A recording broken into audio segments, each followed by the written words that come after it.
All right, everybody. Welcome. It's your Monday video. Usually send it late on Sunday night. I think I'll do that again tonight.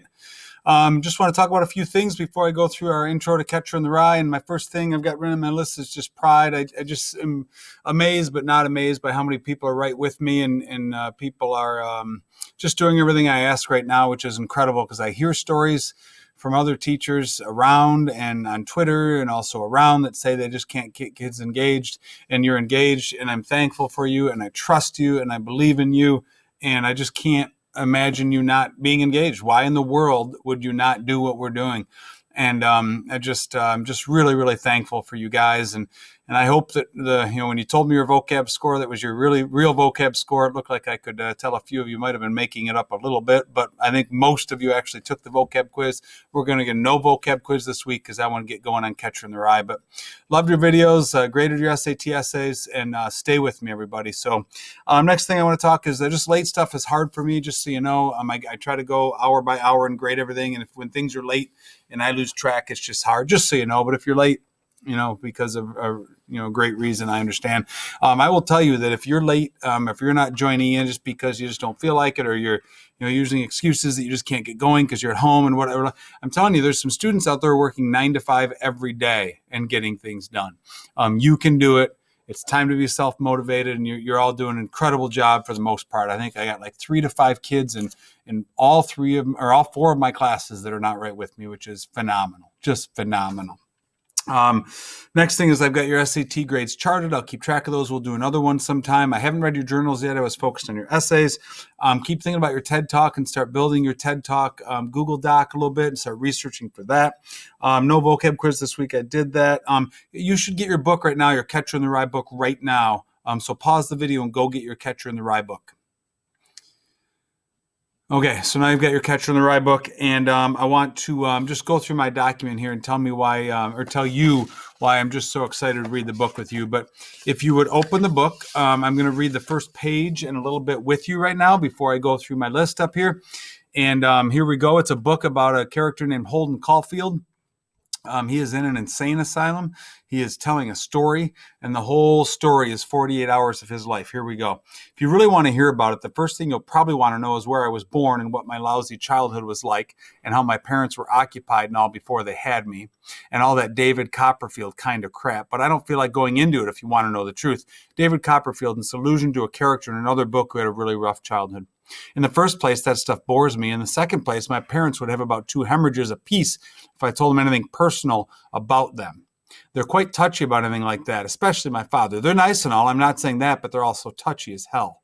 Besides, I'm not going to tell you my whole goddamn autobiography or anything. I'll just tell you about this madman stuff that happened to me around last Christmas, just before I got pretty run down and I had to come out here and take it easy. I mean, that's all I told DB about, and he's my brother and all. He's in Hollywood. That isn't too far from this crummy place, and he comes over and visits me practically every weekend. He's going to drive me home when I go home next month, maybe. He just got a Jaguar, one of those little English jobs that can do around 200 miles an hour. It cost him damn near $4,000. He's got a lot of dough now. He didn't used to. He used to be just a regular writer when he was home. He wrote this terrific book of short stories, The Secret Goldfish, in case you never heard of them.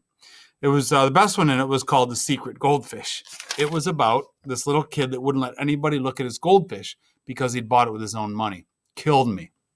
Now he's out in Hollywood, DB, being a prostitute. He's not really a prostitute, okay? Holden thinks he's prostituting himself by making movies instead of being a real writer. If there's one thing I hate, it's the movies. Don't even mention them to me. You can hear Holden's really, really strong voice in there already.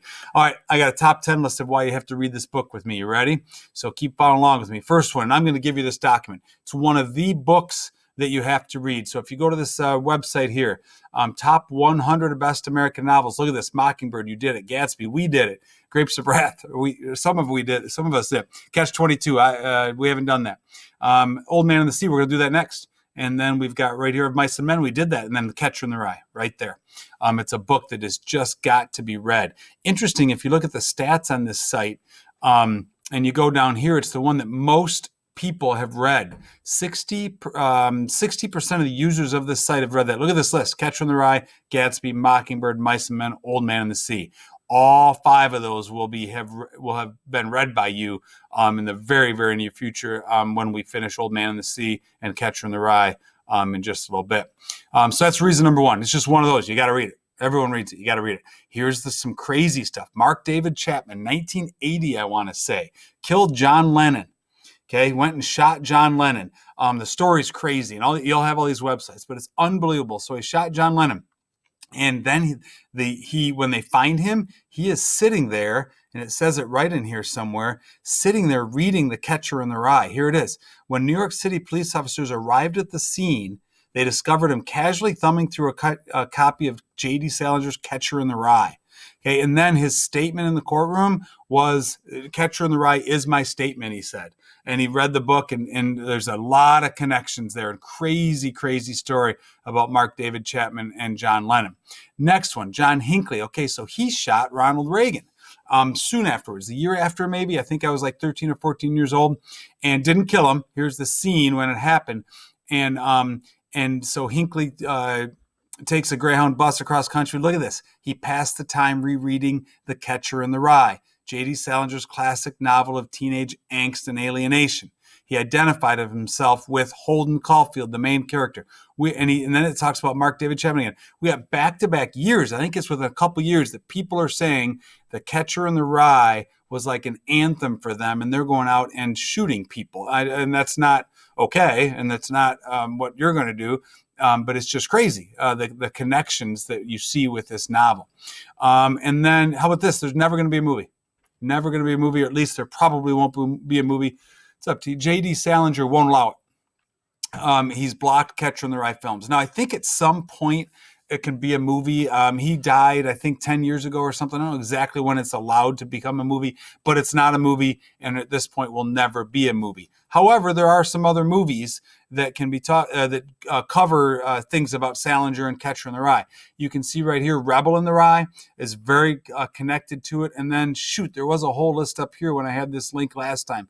A bunch of movies. You can Google it. A bunch of movies. And a recent movie. There's a documentary called Salinger. There's a recent movie. Now I can't think of the name. But anyway, a lot of movies based on it, but there is no such movie, Catcher in the Rye, because he won't allow it. And in terms of references in pop culture, you've probably heard it before, but you didn't know because you didn't know about the book or whatever. But you can go through this list right here, and it starts talking about all of these movies right here. Field of Dreams has a lot to do with it. Kicking and Screaming, it's mentioned. Jerry Maguire, I don't know if you've seen some of these movies. But it comes up all the time, and it's a reference now that you'll understand. Wedding Crashers, it's talked about because you'll read the book with me. Television, Saved by the Bell, what an incredibly great show. I love that show. And it goes all the way through Criminal Minds, of course, Criminal Minds, and just goes down a ton of TV shows that use it, video games, books that are based off of it or use it. Perks of Being a Wallflower right here, by the way. A couple of you have just read that novel. The narrator recommends the book to the reader. So in pop culture, you will hear all about Catcher in the Rye. J.D. Salinger's life is crazy interesting. And again, you'll have these. And I really would urge some of you to go ahead and do a little project thing on him because it's unbelievable. And you're going to hear more in the next couple minutes. It's unbelievable. This article right here talks about his life. Crazy. Okay. And he's still, he's a recluse, big time recluse. And actually for, I think it's like 50 years or something like that, became a recluse after he was famous and was writing all that time though. But all of that stuff has not been published yet. I'm going to tell you about that in a second. But he was 91 years old when he died 10 years ago. And really interesting life story about being in the war and some PTSD probably. Also a really, really weird, creepy connection to a lot of young girls, sent letters out there. I think both or all three of his marriages were to very, very young girls. Really, really interesting and creepy life story. And then you find out that a lot of his unpublished stuff is going to be released digital soon. This story is from 2019 right here. August of 2019, and the Sun is going through 50 years of writing that J.D. Salinger is doing as a recluse, not publishing any of it, 50 years of writing, and his son's got it. And he said it's been a full-time job going through it all, and it's all coming out soon. So he published a few other things before Catcher in the Rye and then done. But since he ceased publishing right here, but not writing in 1965. but he's been writing all that time, but it's all sitting there. And the son's been going through it and organizing it and pretty much been a full-time job. And it's coming out, and it's coming out soon. And he talks about it and what's going to be in it. And then the themes that it talks about, I think, are things that we're dealing with right now. And like when I say right now, I mean like right now in this pandemic. Innocence, mortality. This is a big one. Innocence, mortality, youth, isolation, sexuality. There's a lot of weird stuff in there.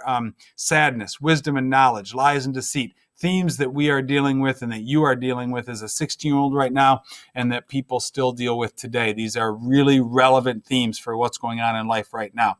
And then in 2019, was the 100-year anniversary of his birth. Was a big deal. A lot of people talked about it. And this article here talks about how it is maybe more relevant than it was when it was written now, that it is so relevant to teenagers now. Okay, 100 years on, and his works are still keeping readers up at night. And it's supposed to be like an anthem for teens that are not happy with certain parts of society.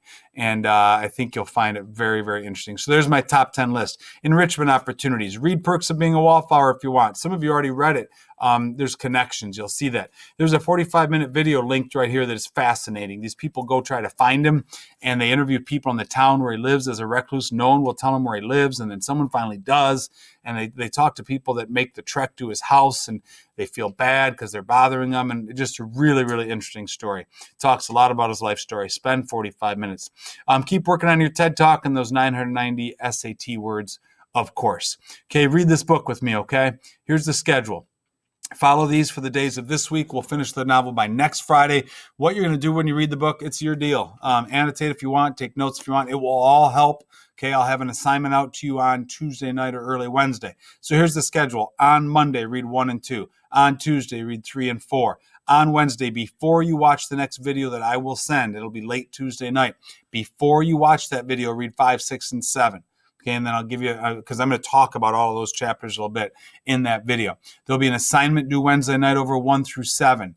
At this point, at least that's what I'm thinking. Then you can see Thursday, you can see Friday, and it says read Friday before you film your video. 11, 12, 13. I have not overloaded these pages. I heard a lot of people are getting a lot of work from other teachers. I get that. We're going no vocab quiz. We're only reading the book, and I want you to read it with me, okay? And I'll allow you multiple options to prove to me that you're reading, and I just know you're going to read it with me. So second week's schedule will be added later. I'm excited to start. I've got it right here. I'm looking forward to on Monday, getting started, and I'll read chapters 1 and 2. Email me with questions if you want to. Maybe I'll do a impromptu Zoom meeting coming up in the middle of the week or something. But this is our deal this week. Okay, and next week is The Catcher in the Rye. Thanks for all you're doing. I really appreciate you. I will see you soon.